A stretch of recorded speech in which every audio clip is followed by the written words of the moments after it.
Guys, welcome back to my study live stream. Today is Dienstag, 2022 December. Currently is 14 o'clock for tea, so let's just get straight, okay?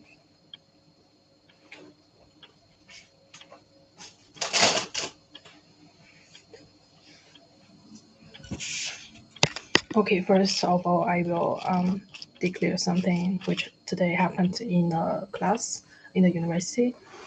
Because today I got two classes, and one is microanalysis and another one is econometrics analysis. Both is somehow with analysis, but another one because that I don't registered, so that I will do it next year. So I should feel a little bit relaxed at all. But during the class, I just screen off name the whole notes which I took from the class, because that was an exercise, so that I just until 13 o'clock 30, or maybe I don't remember right the exactly time point. I cannot remember that so well. So that my iPad mini is somehow no place to save the video because that was somehow meant to be too large in order to convert them into some format to save them, so that I felt. But the system of iPad mini warned me that there is no enough place to save any information anymore. But I thought, okay, 15 minutes may be enough to save them all, but they are not able to save that content anymore.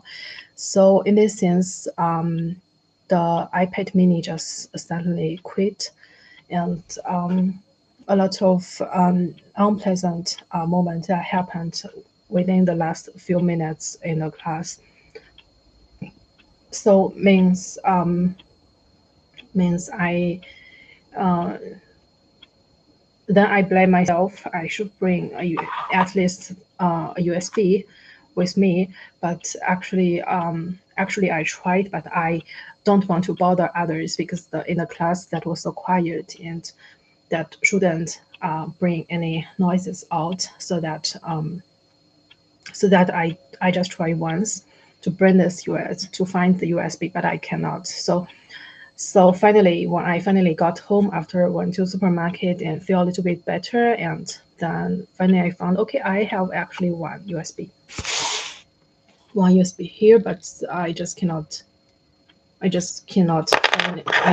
find it in the class. So that's why I somehow like lost the tie of the screenshot of the looping. I don't know. Okay, screenshot. So okay, cool.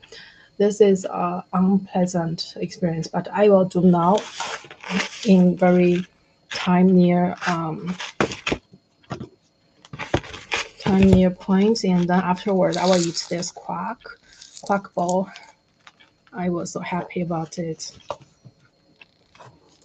It seems like, yeah. So I will try it again now, and to see whether the video that I will converge into this USB or not, and maybe I can regain that data which I screenshotted from Vimo. So that, let's just see it.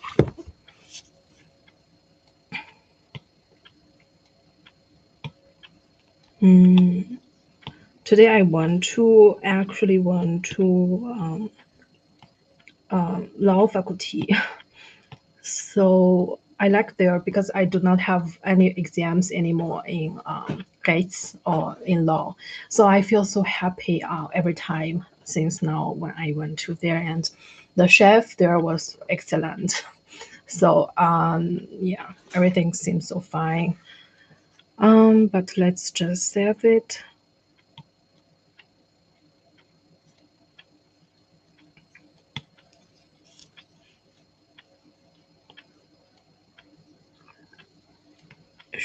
be some video time here.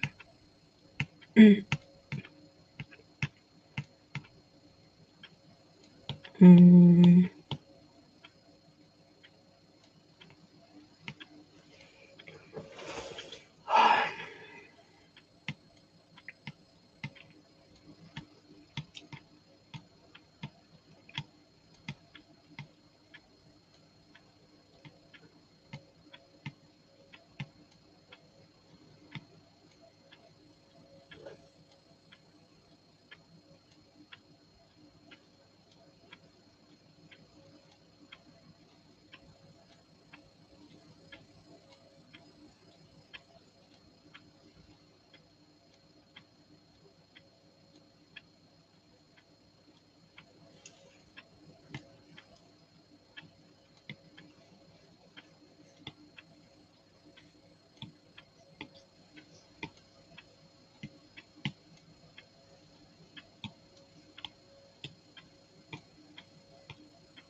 I really want to do a video about Christmas this year because I do not have that participation feeling, so that I do not involve into this kind of festival atmosphere.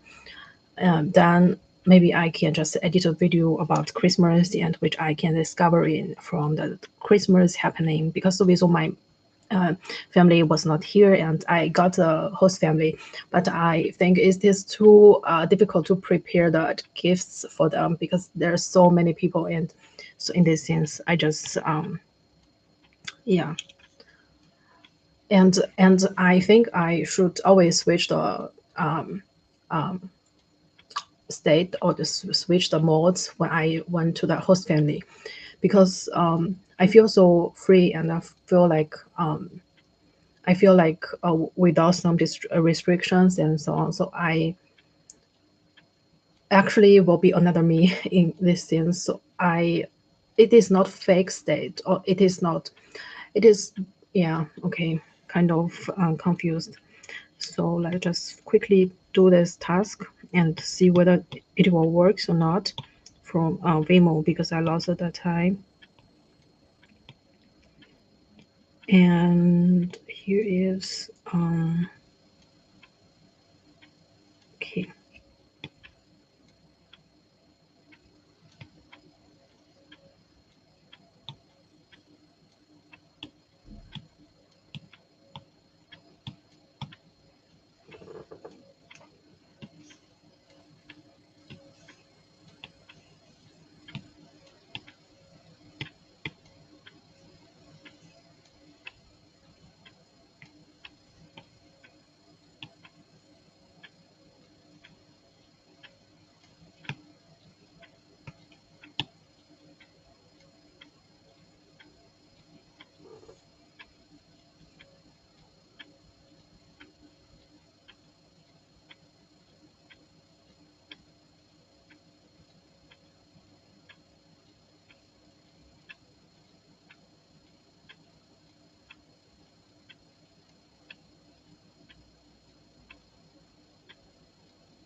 Okay,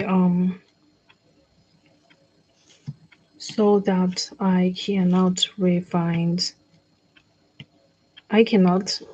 find this last video that time means that fonts will get any affected by this. Maybe, yeah. So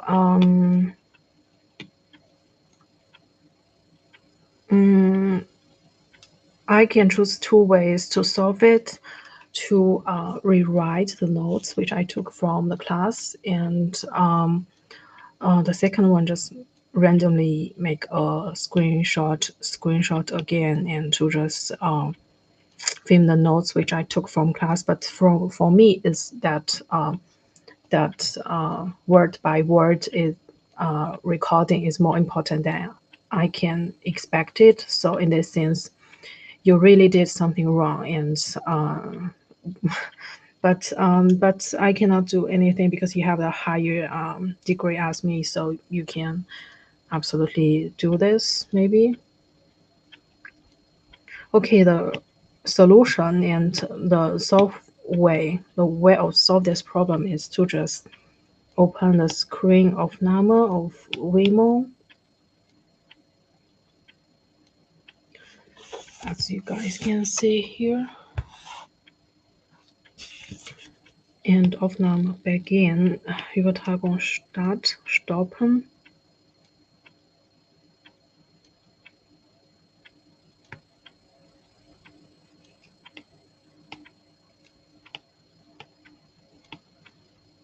Oh, that's too slowly, this application. I should avoid use anything with my major actually. So I try to find another screen recorder like Recgo is also as a very useful one to replace Vimo. Absolutely, because Vimo one is one is V and another one is ME, means that actually IO except IO and this app just make a connection between my two studies, so that it is amazing somehow, and I just try to avoid this aspect which not avoid me but determines me. So it is kind of different with my previous classmates, because she avoids things which she could make maybe the mistakes. But from my side, and who determines me in my future, I just need to avoid, because I must avoid it, because I am not them. Because if I am them and I can determine myself, that's not possible. And that means if they can determine me, I should avoid. I do not want to be the one who determine me, or I cannot, at least with the society restriction, that I cannot be that one who determines me. Otherwise, I will not determine me, or they will not determine me, because at least I will not determine me, because I do not. I want to free, and I do not want any restrictions and so on. So in this sense, those who determine me and can determine me, just determine me, and so that I will avoid before I get that credit points or degree and or certificate and so on. So in this sense, cool. Yeah, let's just build a bitstream over time. I feel like it's better when I make the screenshot here. Means that I at the same time I can also record in the voices. But the voices yeah. But except this step, and I need to combine the voices which I made from another device, and to combine them it is a little bit time consuming, but it's still manageable, I guess. So it is still feasible. So yeah, I don't know why in Miko class that they use the feasible this word. Actually, feasible, and I can directly think of feather, and I can 就羽毛 in Chinese 羽毛, and I can directly think of feather and some feather pen or something like that. It is like it's some extreme point and so on.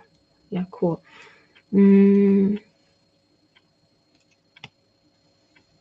I'll just stop it.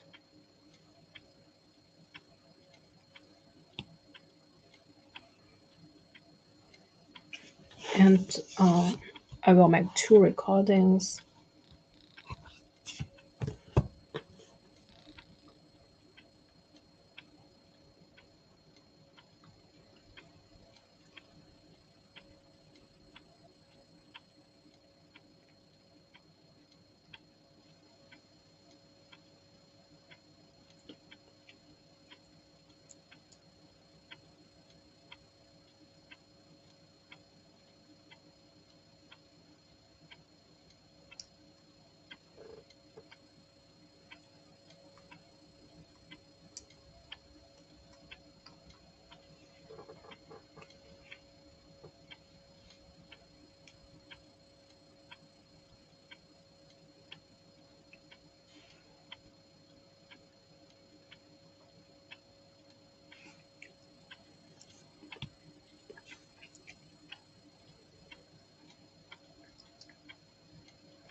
Let's just get this task done first.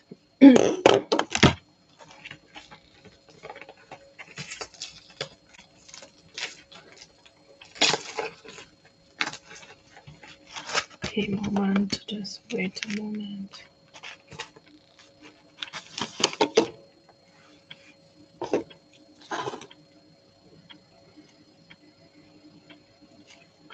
Actually, I know this app, Vimeo, Vimeo, from low budget video production. This before course. It is good because the user face was designed very well, like round and 3D and so on. But breaks my law, breaks my principle that I said that usually I do not use anything from my major or my my like in my future achieved things, for example, like some official things or some official certification and so on. So in this sense, it is kind of yeah. So that I need to find some replace application to make screen record. But I usually forget to put that Rego. I have another one, RECGO. Okay, I just quickly do a screen of now.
Okay, let's do this a single action.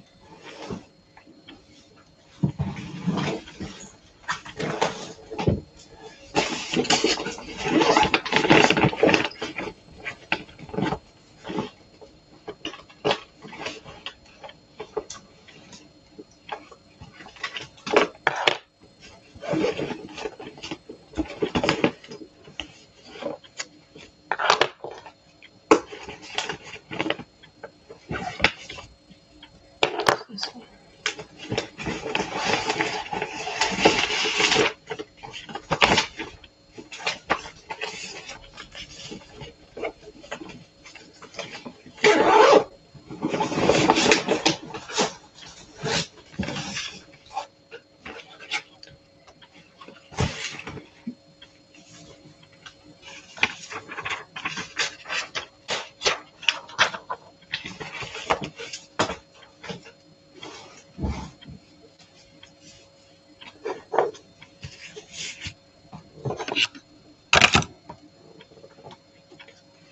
Okay, cool.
Okay, it takes so long time to upload this.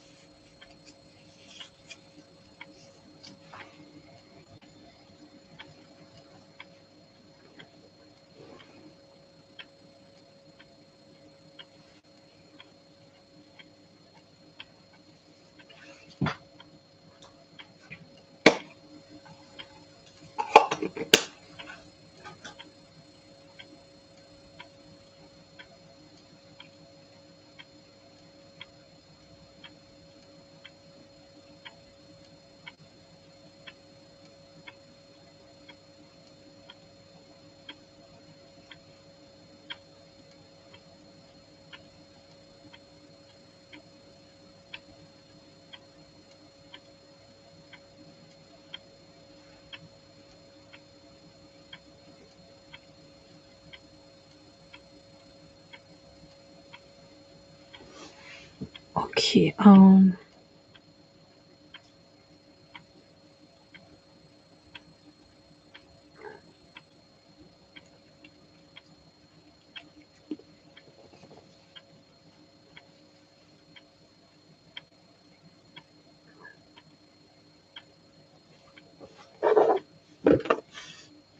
so here is a slim difference between whether I lost the video data or not. There is a very slim difference. Means that the color and which I put into this notes writing and once I change it back, means that, okay, I got this kind of two colors. I'll show you guys because that's somehow important. From my side, it's not, but from those one who has that kind of intention is important. So I will record this. It is not because that I cannot record it in, it's because that so there are two colors you guys can see.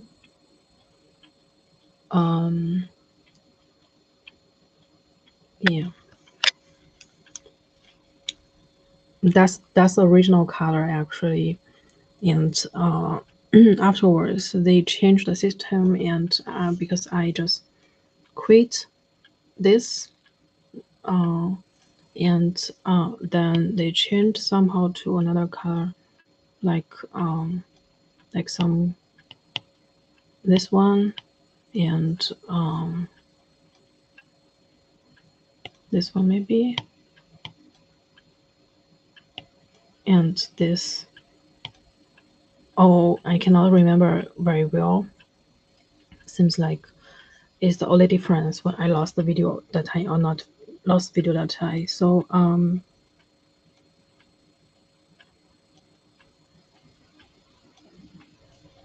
yeah.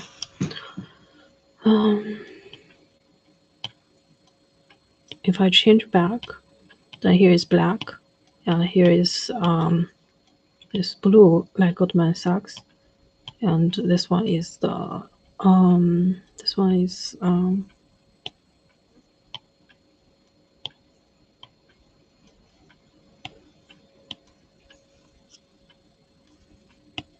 so this one is here. It's like watermelon and coloring and so on. Yeah, okay. And another one is gray and some very light color like this one and this one. So cool. I don't have that time to check that out, but for some research, maybe that's for some researcher that may be very important. I can understand, but from my point of view, I did far enough to save this important moment for me.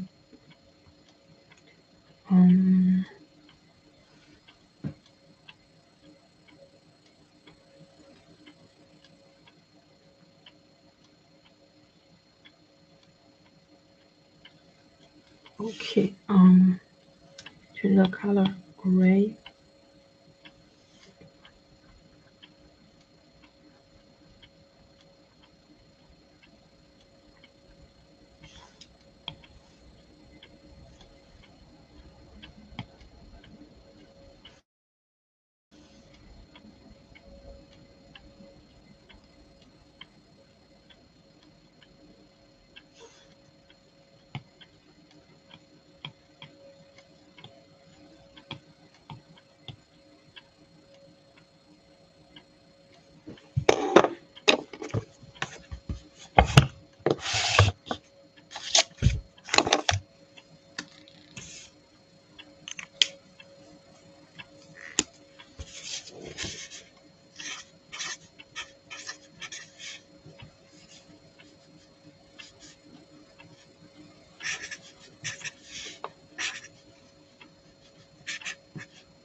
Okay.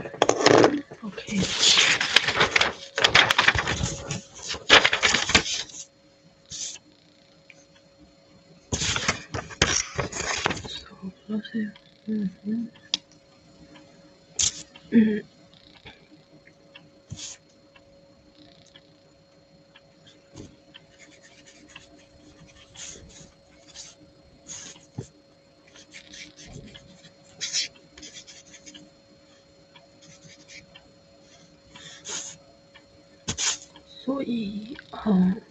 所以我就对，好纠结啊。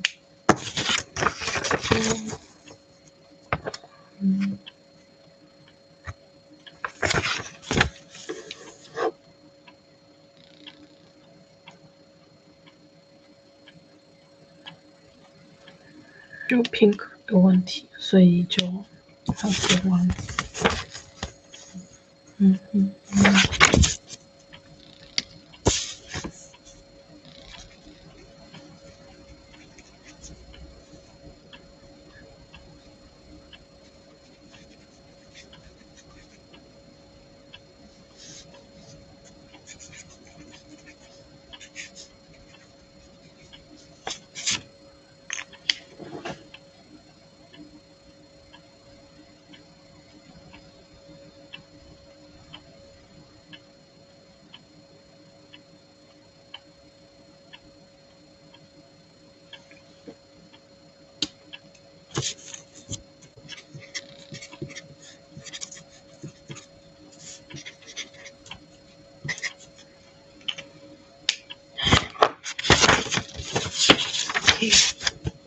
到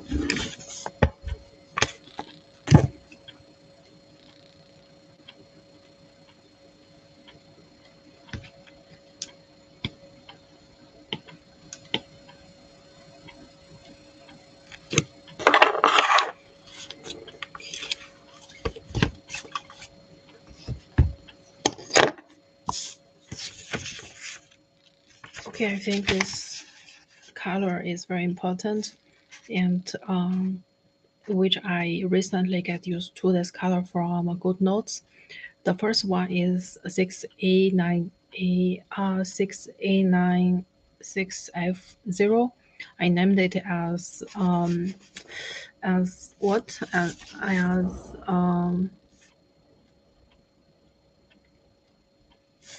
As Goldman Sachs color, because that was exactly a little bit similar color as Goldman Sachs that investment bank. And the second one is FF9797. I name it as watermelon color.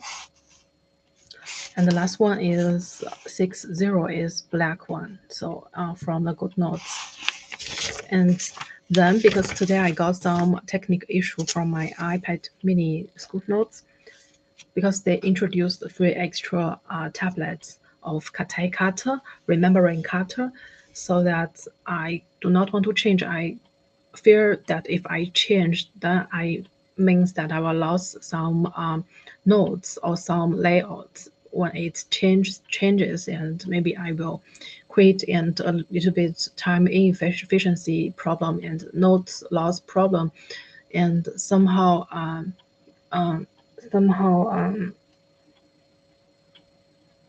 some uncertain issue, uncertain risk that I need to be, I will face off, so that I just do not want to change, so I just quit the app. That I reopen it and I lost the color, and the system automatically changed the color for me. So I'm not happy, but I try to record the colors, and the color which maybe I could lost is the first one is 9B, 9B, 9B, 39B. I named it light gray. It's system color, and the second one is C4CFF2, is somehow like uranium, this star.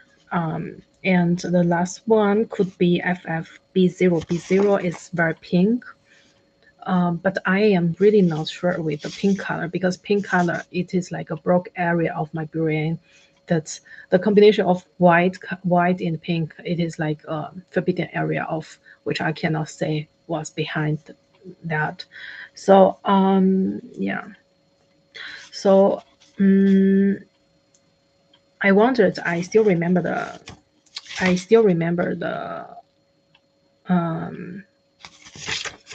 could still remember the black one, the 60. But the pink one, I'm not sure, and uranium one, and light gray. And so this is my blackout area. So like 80% or 70% of the total score and so on. But someone just very sure and tell me that all in the color set, and the black one, they remind me that yeah, somehow I just suddenly remembered. I don't know why. Okay, just want to share with you guys some user experience from GoodNotes. Yeah.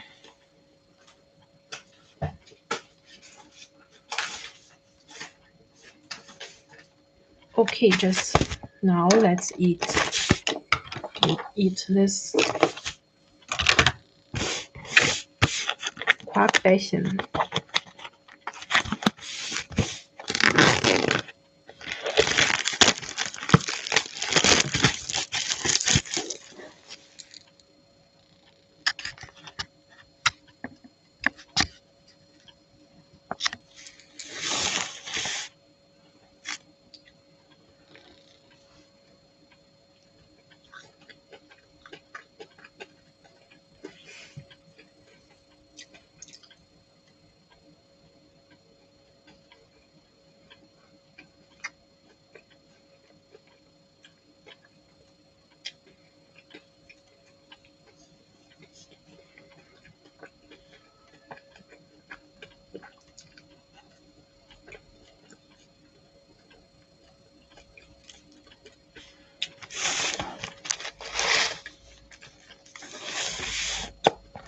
Here's in total 10. It's so good.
超级好吃。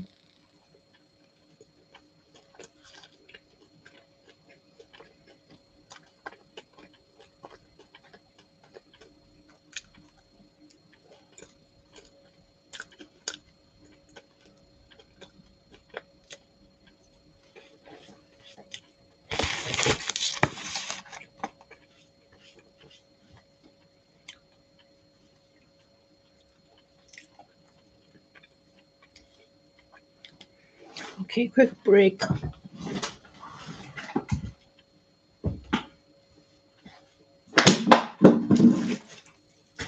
这会儿的天超级好看，是我云坨子吗？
Okay. Okay, I'll cook something and yep. 外面这会儿非常非常的好看，非常非常的美。然后那个云的颜色，就是照不出来的好看。OK， 我要把这个重新安装一下。Wait a moment。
好美的云啊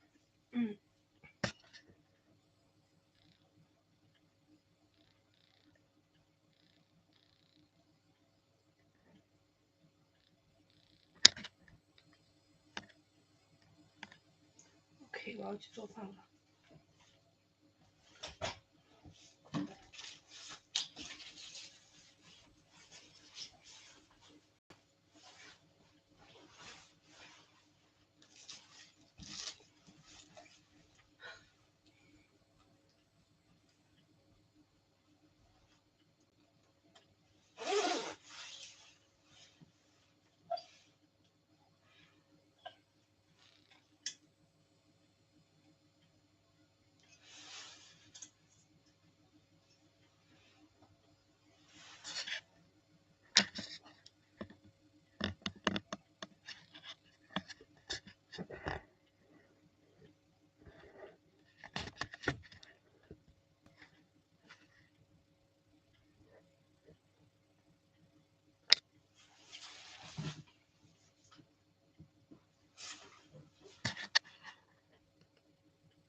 幸福啊，感觉。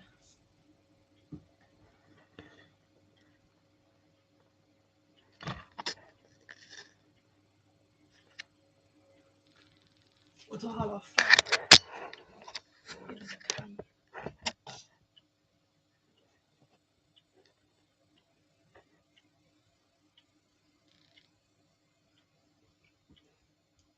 And with this soft.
main problem is not the technical side. It is political will.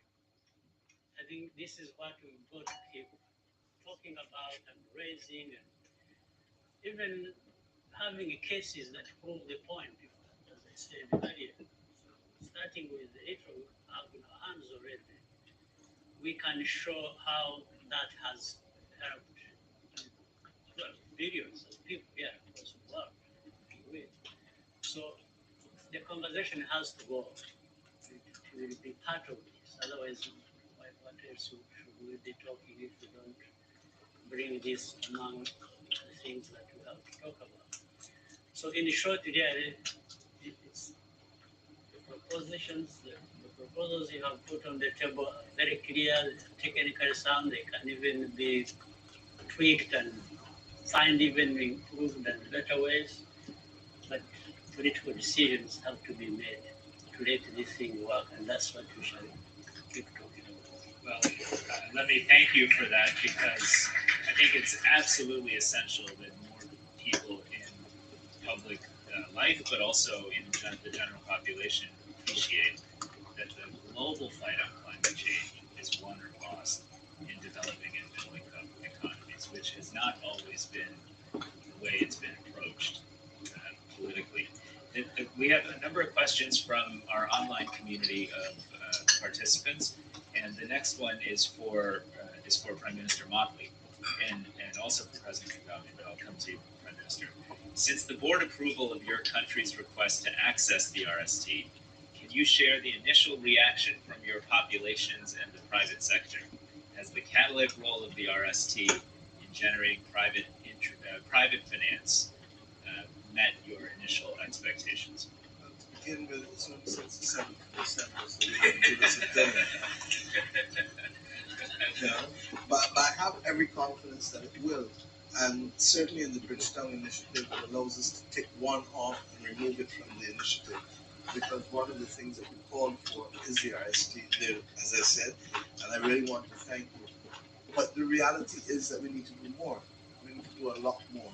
And whether it all comes back down to political will. I want to thank President Macron for coming up, not just with the RST, but also for agreeing that we're going to have a conversation, colloquium, whatever you want to call it, in June or July summit that will allow us to deal with the whole issue of changing the basis on which financing goes to the global south.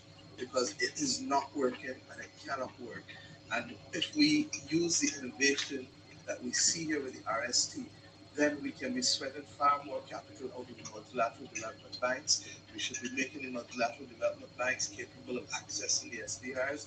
We should be looking at the creation of a climate mitigation trust that looks to the fact that mitigation doesn't have to take place in small countries or in vulnerable countries. Mitigation has to take place on Earth, on the planet Earth. And wherever it takes place, then it stops us from reaching 2.5 degrees. Against that backdrop, we can use the special drawing rights to leverage private sector capital to be able to also unlock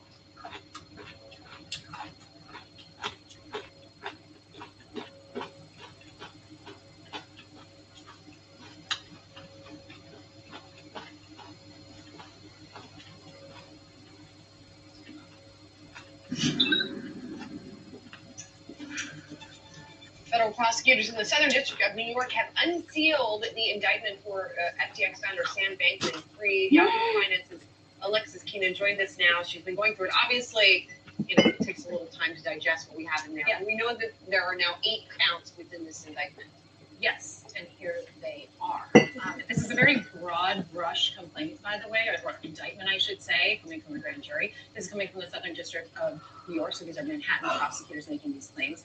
These are the charges. They say that Sam Bankman-Fried committed conspiracy for wire fraud, also wire fraud against customers, conspiracy to commit wire fraud against lenders, wire fraud against lenders, conspiracy to commit commodities fraud, conspiracy to commit securities fraud, as well as conspiracy for money laundering. And one that was less expected here, conspiracy against the United States and violation of campaign finance laws. We know that Bankman-Fried had been using funds from his entities to make campaign contributions. Now, from what I've read so far, and I'm not through the whole complaint, it looks like the main contention here is that the funds that were given, customer funds that were pushed over to Alameda, that those were the ones that were allegedly misused and defrauding investors who put their money in FTX. So these are very, very serious charges, and these are the charges that the Justice Department will be reportedly seeking possibly extradition. The last we heard from the Justice Department was they were likely seeking extradition. We would also be expecting some sort of an arraignment to happen where Bankman-Fried would have to come before a judge and be apprised of the charges against him before he's continued to be in custody. And sort of in concert with the SEC filing and civil suit that we got earlier, which alleged that basically from inception of FTX and Alameda, it was using customer funds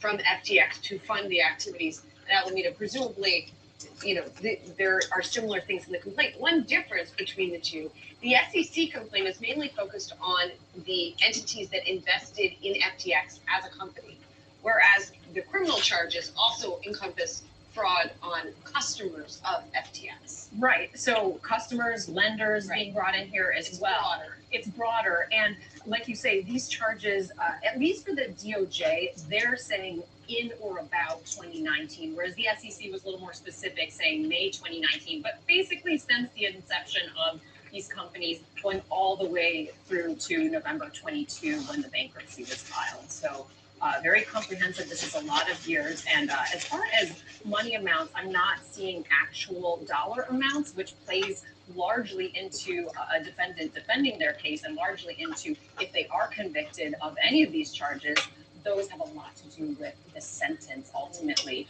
So we'll be looking for more information. I'm just not seeing that here in these pages. This is a very, you can see it's not very many pages here for such significant charges. All right, Yahoo Finance's Alexis Keenan helping us break this down from the legal angle, and of course, this just unsealed this morning too. So we'll continue to really dig through some of the details here. Thanks so much.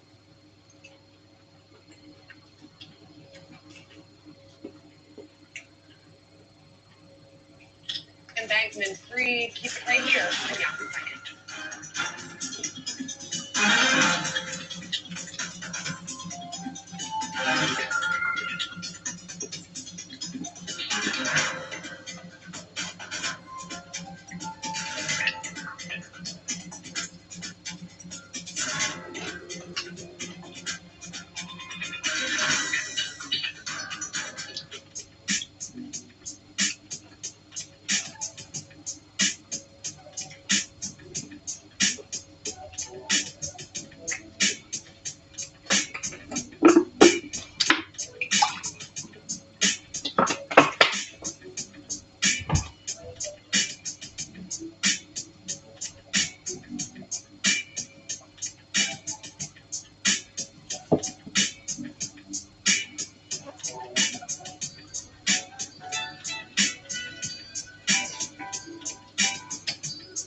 to Yahoo Finance Live. It is 8 a.m. on the West Coast, 11 a.m. on the East. I'm Akiko Fujita with Rochelle Akufo. Here's what we're watching at this hour. Hit from all sides, the SEC, the CFTC, and federal prosecutors all slammed FTX's Sam Bankman-Fried with a litany of charges. Criminal counts include wire fraud and conspiracy. We speak with the former Southern District New York prosecutor on the next status. Pressure building. Binance freezes withdrawals of the USDC stablecoin after reportedly seeing an exodus in the amount of $1.9 billion in just 24 hours. We're going to be asking the federal or former Consumer Protection Bureau director for her take. And the anti-inflation bandwagon. Stocks pick up steam on cooler than expected inflation. Benchmark yields drop and tech shares jump. But are we getting carried away ahead of Jay Powell? We're going to be looking ahead to the FOMC decision tomorrow. But first, let's do a check of all three major indices right now, trading higher in the wake of that CPI data. As we saw this morning, consumer price index rose 0.1% in November. We're talking about 7.1% increase year on year. That was less than expected, and we have seen a pickup in those stocks, although they are coming off of the highs of the session. The Dow is up 230 points, the S&P 500 up 57, and the Nasdaq up 235. Let's do a quick check of how Treasury yields are trading right now. Certainly going to be a very close focus here with that FOMC meeting underway. All three Treasury yields down right now. The 10-year yield at 3.45% and the 30-year yield at 3.48%. Michelle? And usually it would be inflation, but we're starting with the story of the day, which is Sam Bankman-Fried has been arrested and indicted, charged with defrauding investors of $1.8 billion. The detention happening the day before he was set to testify before Congress on the fall of FTX. We have Yahoo Finance's Alexis Keenan now with the details in the story. Hi, Rochelle. So the latest what's going on here in these multi-litigation is that the Department of Justice, coming from the Southern District of New York, that's the Manhattan prosecutors, they have filed an 8-count complaint against Sam Bankman-Fried, who has been arrested as of yesterday evening in the Bahamas. And he is being held currently on these particular charges. This is the indictment that came down from a grand jury, a federal grand jury. Conspiracy to commit wire fraud, wire fraud against customers, conspiracy to commit wire fraud against also lenders, wire fraud against lenders, conspiracy to commit commodities fraud, also conspiracy to commit securities fraud, conspiracy to commit money laundering, as well as conspiracy against the United States by way of violation of campaign finance.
Okay, guys, I am just very satisfied with a lot of shrimps. Um, okay.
Breaking news overnight. FTX founder Sam Bankman-Fried arrested in the Bahamas, set to face a judge this morning after U.S. prosecutors found criminal charges in connection with a multi-billion-dollar collapse of his crypto company. Chief Business Correspondent Rebecca Jarvis has the latest. Good morning, Rebecca. Good morning, George. One of the most powerful people in the cryptocurrency industry, Sam Bankman-Fried, arrested overnight in the Bahamas. The federal charges just unsealed. They include 8 counts, including wire fraud, securities fraud, and intent. This morning, Sam Bankman-Fried, once celebrated as the poster child for transparency in cryptocurrency. Thank you, Chair Waters, Ranking Member McHenry, and all the members of the committee for having me here today to testify. It's an honor to be here. Whose company FTX inked splashy partnerships with celebs like Tom Brady. You know what? I'm in. And Steph Curry. This is Steph Curry, the world's leading expert on cryptocurrency. I'm not. Arrested overnight by local authorities in the Bahamas at the request of the U.S. government. Charged by the U.S. Attorney's Office for the Southern District of New York. The move coming just 4 weeks after Bankman-Fried's cryptocurrency exchange, FTX, one of the largest in the world, valued at over $32 billion earlier this year, filed for bankruptcy. Our George Stephanopoulos sitting down with Bankman-Fried in the Bahamas for his first network interview shortly after. A lot of people look at you and see Bernie Madoff. Yeah. I mean, I don't think that's who I am at all, but I understand why they're saying that. People lost money.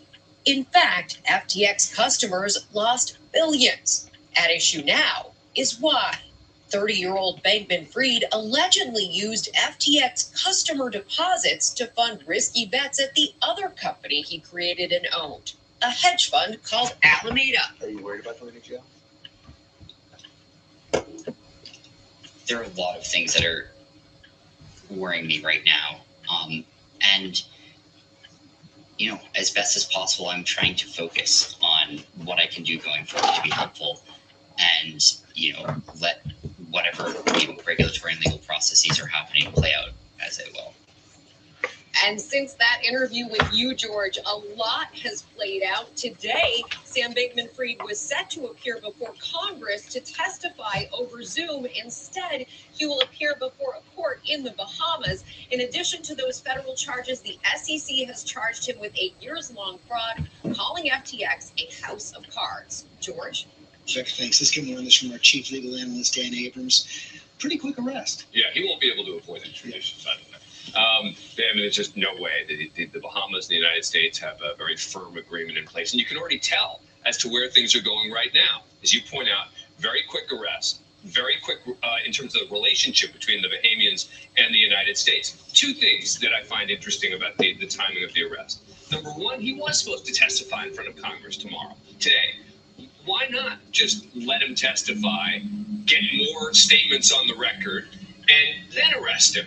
A lot of members of Congress are frustrated now. It is sort of interesting that they decided to do it the day before. Also, the fact that they did it under seal. They clearly wanted to act quickly, make sure he didn't go anywhere, and get that arrest in place. That's under seal. The SEC just moments ago announced charges against him as well. Yeah, I mean, and that's not surprising either. I mean, I think it's both of them are of concern. I think the federal criminal charges are even of more concern to him. But look, I think this is just the beginning of the legal process. Think we're going to see those interviews like the one I did in these indictments? Absolutely.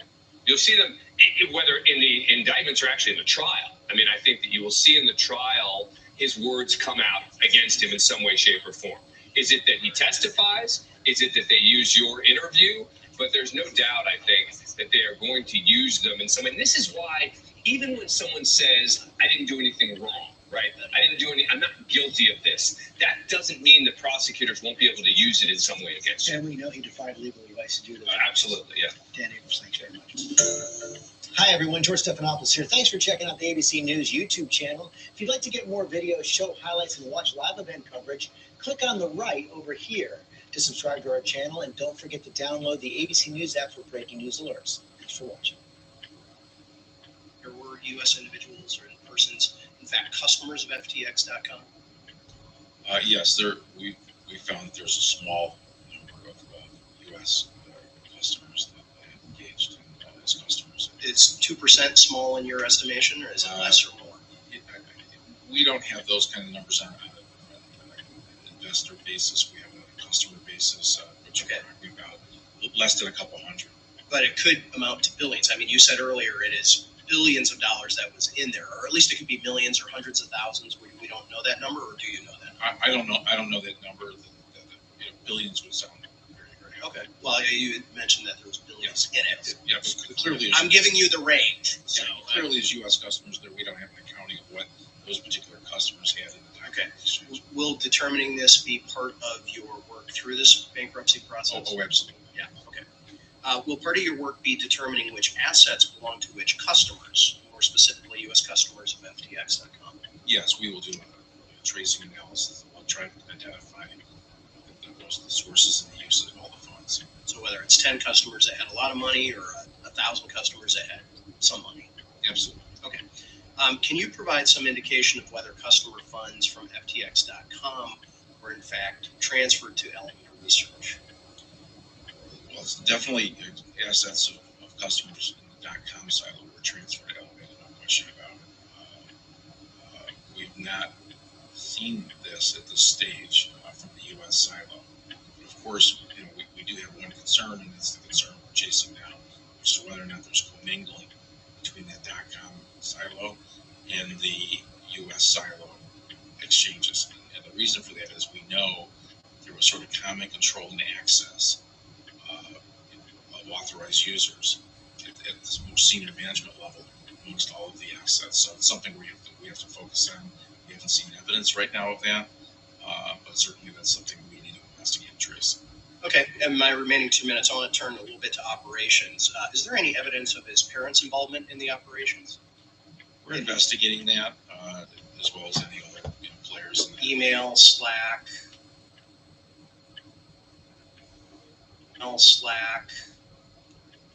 Signal. It's billions of records. It's a very vibrant environment.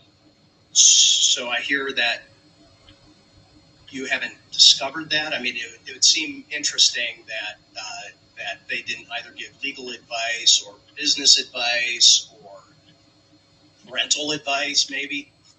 Well, certainly, clearly, I think in our first day papers we indicated that Mr. Bankman had given legal advice. Okay, and had he been an employee of FTX? Has it been reported? I don't know if he actually had an employee status. He certainly received payments from the family. Did receive payments. Okay, that sounds like employment to me. You got a payment for. Okay, well, I raise that because on December 8 of 2021, I met with Sam Bankman-Fried in my office, which I will note was just immediately before he came down to the hearing. He was at least 15 minutes late, and his father accompanied him in that meeting. I asked and focused on what types of regulation he was under, his engagement with regulators, and how that affected FTX. But it seems to me that there's a lot more to uncover here. Certainly, Mr. Bankman-Fried has let's say, wooed many in New York, Silicon Valley, around the world. But yes, certainly here in D.C., he was. They loved everything. Everybody loved the exciting idea of a politically progressive, smart entrepreneur who was going to reimagine capitalism and change the world, feeling better about themselves, all while making them gobs of money. And I'm glad to see it's finally unraveled. So my time is up, and I yield back. Thank you. The gentlewoman from Ohio, Mrs. Beatty, who is also the chair of the subcommittee on diversity and inclusion, is now recognized. 5 minutes. First of all, let me just say thank you to Chairwoman Waters and our ranking member, and certainly to you, Mr. Ray. We have heard a lot. A lot of this has been difficult to digest, primarily because of what has happened to so many people and so much money involved. Mr. Ray, you mentioned in your testimony that one of your primary goals is to limit, to the greatest extent possible, the harm suffered by FTX customers. Hundreds and hundreds of $millions have been removed from crypto wallets, and in its estimates that about 1 million people have money frozen in the exchange. Can you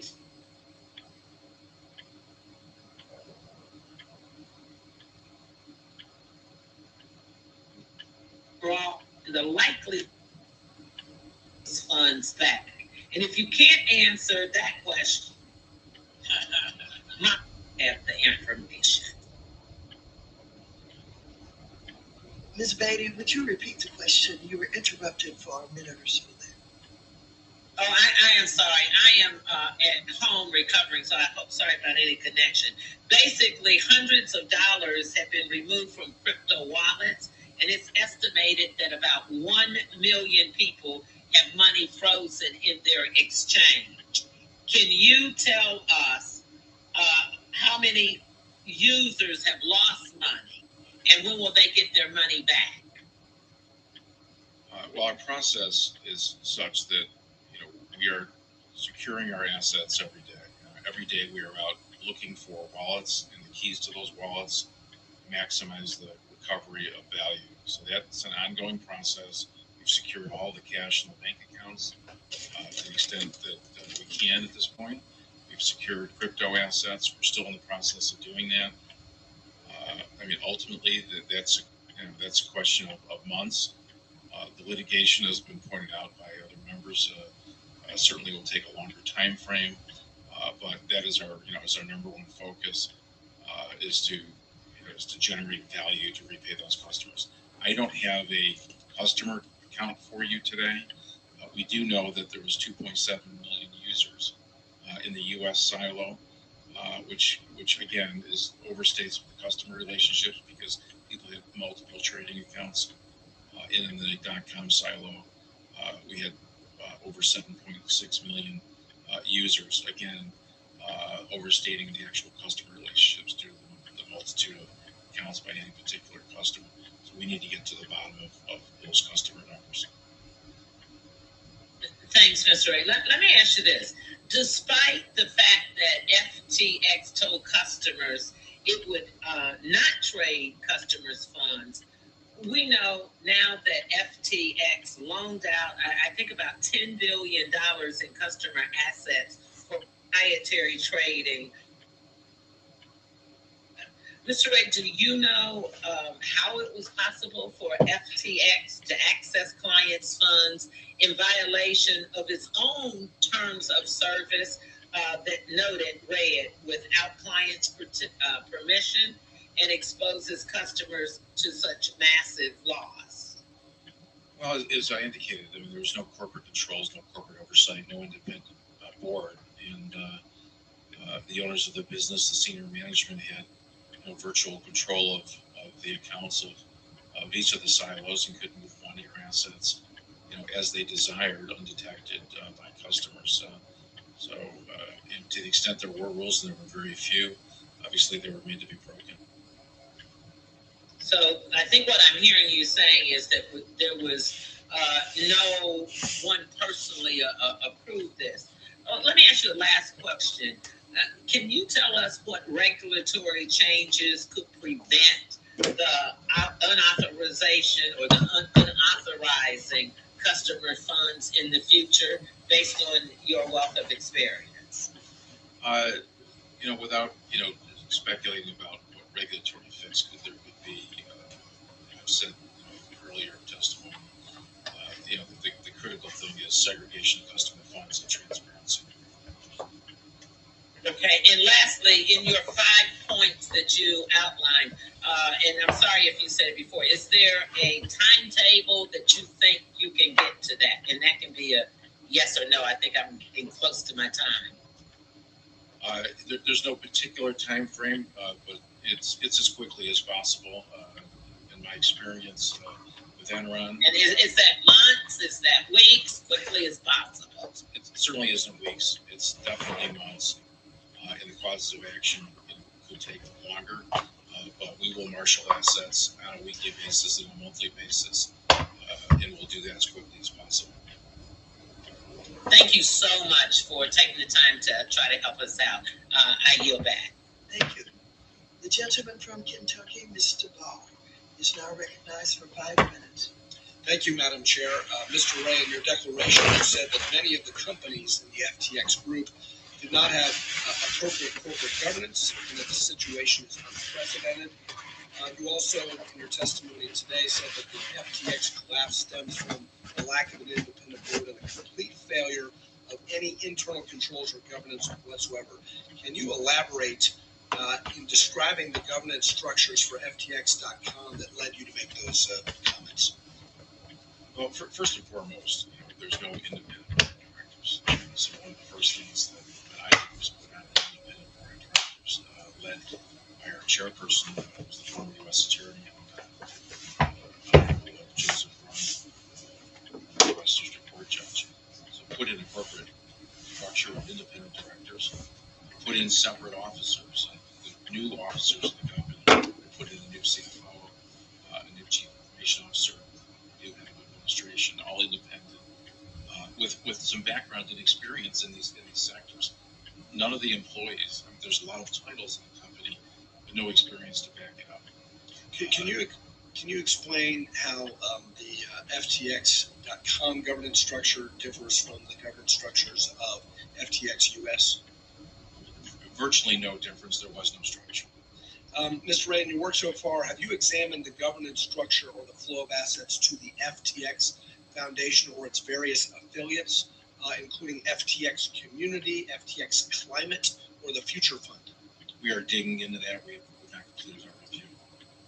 I am curious, in your work, whether or not you will determine whether those entities were established properly as non-profits or whether or not the funds received were improperly transferred customer accounts. Do you have any visibility into that yet? We're looking at that right now. We've asked our folks at Ernst & Young to look at the tax side of it, and we're investigating the money transfers, so you can be sure to dig into those details. Was the FTX Foundation and those other not-for-profit, ostensibly not-for-profit entities, were they completely separate from any of the for-profit entities? They were owned by Sam Bankman-Fried. I can't tell you that they were separate because they got funds from Alameda. So we know the source of their funding was from the FTX group. There was separate ownership, but not separate funding. So commingled assets in that case as well. Absolutely. Okay. At least one ESG ratings firm gave FTX a higher score for governance than ExxonMobil. Given your testimony that FTX's collapse stems from the absolute concentration of control in the hands of a very small group of grossly inexperienced and unsophisticated individuals who fail to implement virtually any of the systems or controls necessary for a company that is entrusted with other people's money or assets, what would you say about this ESG governance rating, which rated FTX higher than ExxonMobil? I'd get my money back. Can you identify which entities had audited financial statements? Yes, I can. So there was no audit at Alameda, no audit at the venture silo. There was audit at the U.S. silo, and also audit at the .com silo. I can't speak to the integrity or quality of those audits. We're reviewing, obviously, the books and records. And as I've said earlier, much of those books and records were maintained on a fairly unsophisticated ledger works 40 books. And you testified of the lack of record keeping.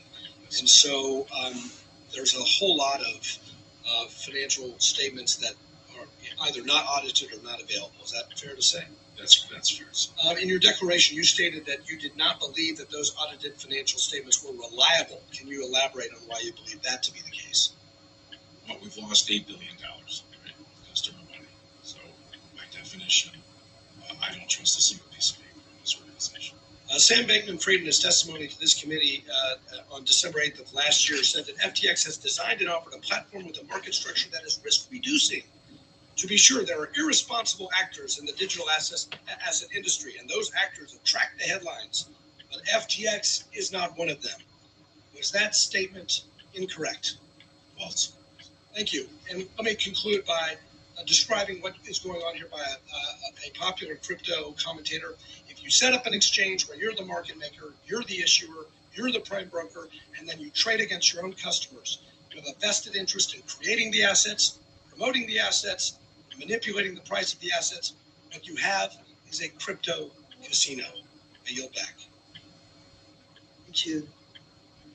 The gentleman from California, Mr. Vargas, is now recognized for 5 minutes. Thank you very much, Madam Chair. I'd like to begin by thanking you once again for taking the lead to hold bad actors accountable and pursue transparency in the cryptocurrency space. And also, Mr. Ray, I want to thank you for being here today, testifying. I think I start off a little bit like Al Krugman does in the New York Times. I don't get the point. I really don't get the point of blockchain and cryptocurrency. It's like keeping track of how many times you chew gum. Like, who cares? There's other ways that are, I think, less fraudulent to make transactions. But anyway, that being said, how many times have we talked here about the potential for abuse, fraud, in the crypto market? Quite a bit. We've had a lot of cheerleading from some people, especially on the other side of the aisle. I don't hear it today. I haven't heard it yet, but I do want to hear it like we normally hear it, how wonderful it is, and how they shouldn't be regulated by the SEC, that they're too tough on them. Imagine we're not going to hear that today, especially after what we saw with FTX. But we do want to see order and transparency in this industry and throughout the financial markets. If you are an issuer of cryptocurrency or a manager of cryptocurrency exchange, and you conduct business with U.S. customers, consider this FTX collapse as your public service announcement. Come into compliance with the Securities Act of 1933, the Securities Act of 1934, and all other applicable federal and state laws. Do not skirt the law, mishandle U.S. citizens' funds, and then claim innocence. For the cryptocurrency industry to continue, citizens need to be informed, regulators need to uphold the laws, and companies need to comply. Now that wasn't happening, was it, Mr. Ray, under this particular company? No, sir. Why wasn't it? Again, you have control in a small group of individuals without any oversight whatsoever, from an independent board or experienced managers. It's just a recipe for problems. What government entity is responsible for this fiasco? That's not for me to say. No, it is for you to say. You're right there. I'm asking you. If you had to opine, that's why you're there in the hot seat. Who is it? Should the SEC have been more aggressive, even though we had a lot of our friends on the other side saying they shouldn't have been? Should the SEC have been more aggressive? I'm not experienced. I'm not a regulatory lawyer. I'm not here to express views about we should regulate it. I've said very clearly that we need transparency. Customers need to have segregated accounts. They need to have ownership. It's their money, it's assets. It's really no different than a bank. You'd expect the same level of scrutiny of any funds that you have a deposit with someone else. That is a minimum. I agree with everything you've said, but at the same time, I have to say that the product that they give is a hybrid product, is it not? Well, certainly it's a currency. It's an alternative currency, yes. So then who should regulate it? I don't have an opinion on that. Okay, well, that's the whole problem, I think. I don't get the point of cryptocurrency to begin with, other than, if you're a terrorist or someone that wants to hide money, and then I get the point. But other than that, I don't get the point myself. But if we are going to have it, we have to regulate it. Someone has to be in charge. We have to make sure that we don't continue to defraud the American people. And that's where the government comes in. Somebody's got to take charge of this. I think it's the SEC. I've always thought it was the SEC. I had a lot of pushback from my friends on the other side. I didn't hear them quite today, pushing back as they normally do. I'd love to see that. But again, someone has to regulate this if it's going to exist. Don't you agree? I certainly think there has to be more controls in this sector. We should regulate it. I defer to this committee. That, Madam Chair, I yield my time.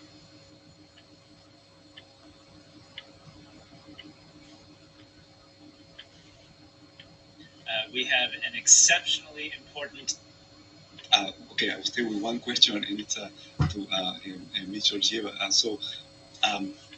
We hope that this, the commitment that the G20 made to 100 billion, that we can turn it eventually into 200, 400 billion of rechanneling. I think that's possible.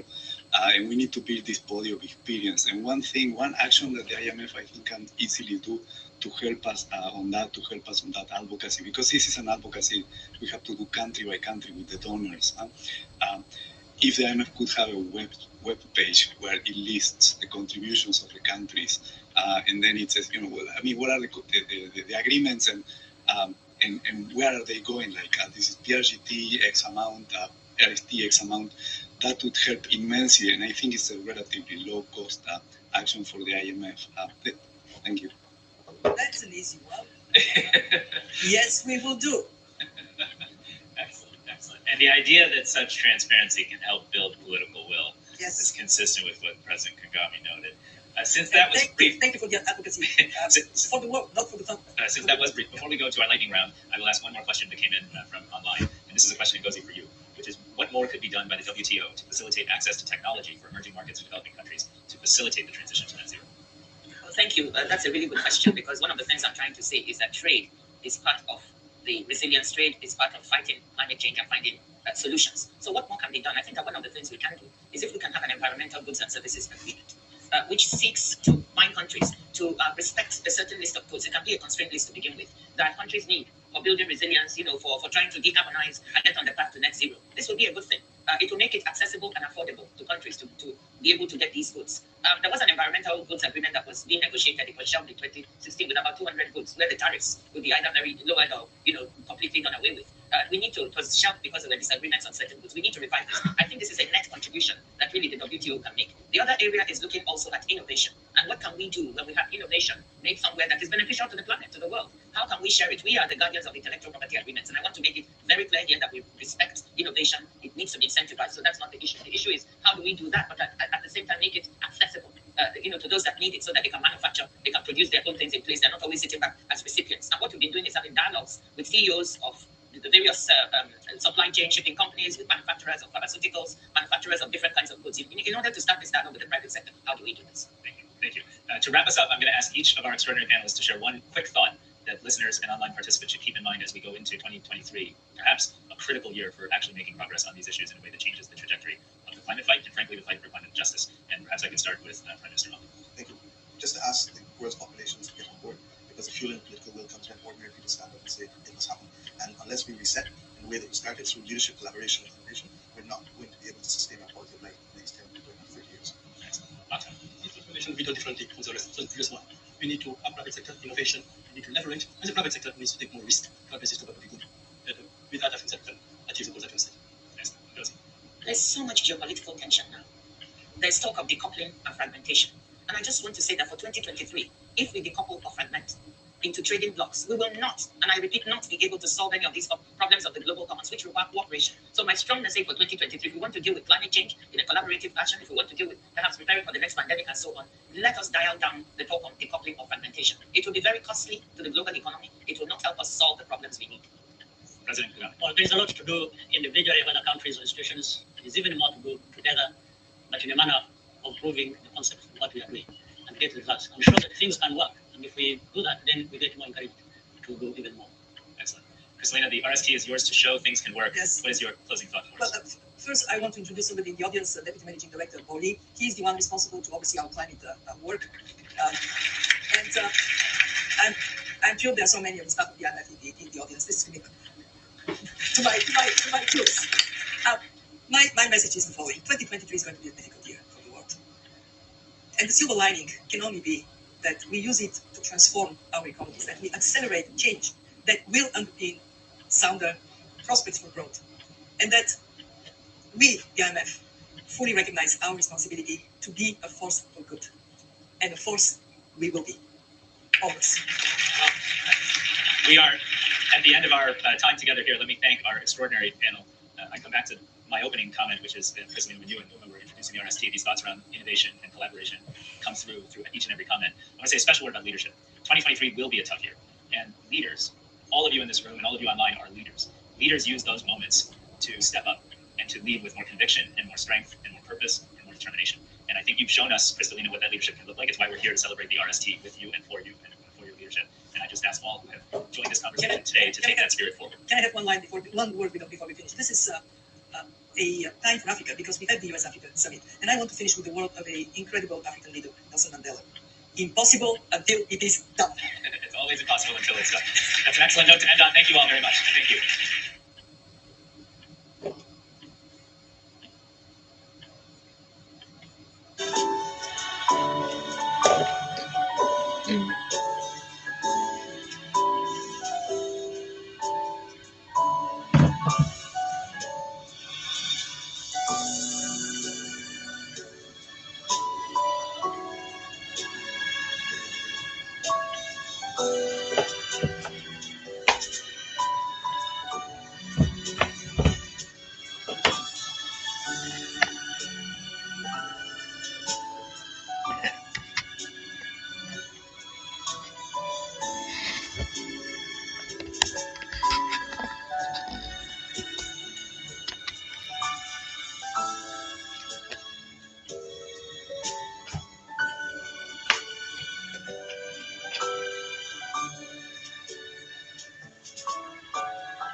sleeping asset whose full employment and engagement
Okay, guys, I will close the study live stream because I need a little break, and I only actually wrote 2 lines and distracted by lots of noisy and so on.